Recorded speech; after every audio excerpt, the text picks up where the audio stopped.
Good evening, folks. Veston here to do a special kind of countdown.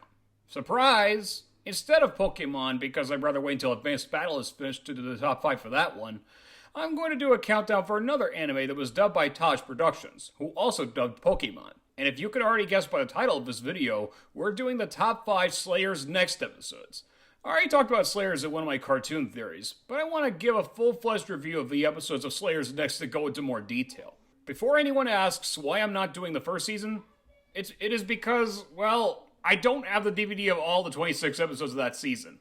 So until I have that, I won't do it. But anyways, enough of this yakking. Let's start with the countdown.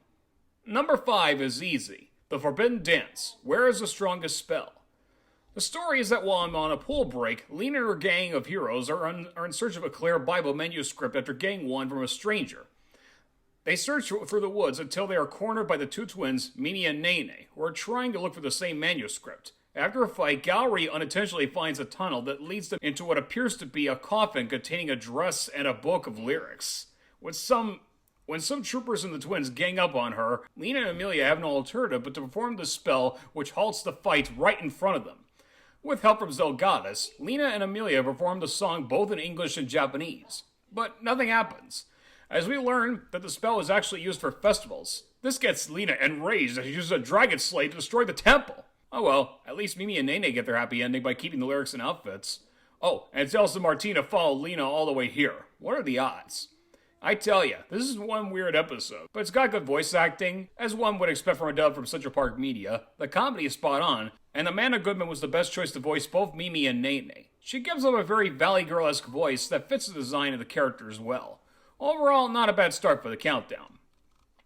Number 4 is You Can't Escape, the return of the obsessive Martina. As we all know, when we first met Martina in the first episode of the season, her kingdom was destroyed by one of Lena's dragon slave attacks, and she tries all she can to get revenge on Lena, with very little success. This was a major exception. When Lena and her friends crash for the night at a hot spring, Martina takes Lena's bandana while they're sleeping and places a curse on it. A curse where Lena feels the same pain she inflicts whenever she attacks her comrades. So, Lena must find a way to demand Martina to break the curse. Not only was this a perfect episode for Martina, but it also gives Rachel Lewis's performance a chance to switch from her usual natural voice to a voice sounding like a teenage Misty. Number 3 goes to Sinister Trap, Phantom City of Ghosts. It continues where the previous episode left off after Lena and Zangulos, voiced by Ted Lewis, defeat the mysterious masked man who had Gowry's Sword of Light. Spoiler alert, it was Gowry who had been possessed by Fabrizio to do his bidding. When he spirits Gowry away, our heroes give Zangulos the lowdown on what has happened. After Zangulos walks off, Martina develops a crush on the swordsman. Because, as we all know, ever since the events with Fabrizio, she is now one of the good guys. Anyways, along with Sylphiel, they make it to Cyrag, where there is now a temple where an ancient tree once stood. It seems to them that the whole city has been regenerated after the events of when Lena and the others fought Kabirizzo in the first season. We realize the awful truth from the spirit of Sylphiel's father that Fabrizio has used his powers to restore Cyrag and give the people who have died temporary life. This further motivates Lena and the others to need to set this right tonight. While Lena tries to go alone, Sylphiel insists on coming along because she can't stand to see the dead be tortured like this. After going through a swarm of zombies, not summoned by Vincent Price, they make it to the temple alongside Zangulos, who decide to join them and are ready to face down Fabrizio. What makes this episode great is how it handles the afterlife so intensely. It shows that in fiction, you can't always turn someone you know and love into a zombie, but you can for others. And Stacia Crawford was the perfect choice to voice Sylphiel, as she did in the last season.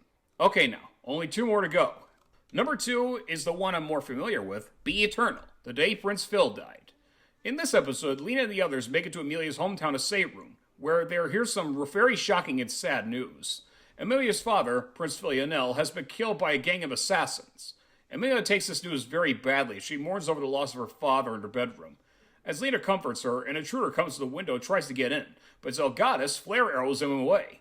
After some goodsing from Lena, Amelia vows revenge on the killers with the hammer of justice. They head to the scene of the crime and try to find evidence until they are surrounded by some monsters. They try to fight them off, but there seems to be too many of them. How are they going to get out of the situation, folks? Well, to Amelia's relief and surprise, Prince Phil survived his assassination and faked his death just to see what the suspect's next move would be. Together, both Amelia and Prince Phil fight off the monsters, and the day is saved. Now this was fun. Not only was it funny and action-packed, but it's also very touching. Especially in that one scene where Amelia cries in the book her dad used to read her when she was little. Veronica Taylor had to bring out of a lot of emotion in this episode. Even when Amelia is being the Justice Girl after being consoled. And isn't it funny that Amelia's voice would carry over to May's from Pokemon? And as for number 1, The Stolen Sword of Light, the end of the Demon Dragon King. I won't go into full detail about the story, so I'll go into the climax. Using her perfected Ragna blade, Lena kicks some serious butt onto Gov the Demon Dragon King, which blows him into smithereens. She lies down exhausted, but happy that she won. Her friends, Gallery, Amelia, and Zelgadis run over to congratulate her. Although things have quieted down, trouble brews when Martina can't find the kid that led her to Lena. And surprise of all surprises, Gov survived the Ragna blade attack. Before the others can run away from Gov wanting to kill them, only one person stops him from his ranks. And it is none other than Hellmaster Fabrizzo, voiced by the one and only Wayne Grayson. And don't let his cute look fool you, he is very diabolical. And boy, was he such a trickster.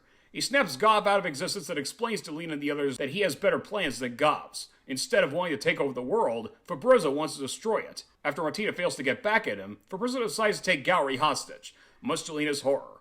Where it's going to go from here? Well, you'll just have to watch and see. Well, there you have it. Those were my top 5 Slayers next episodes. I don't know when I'll do another non-Pokemon countdown, but when the time comes, it'll be a surprise.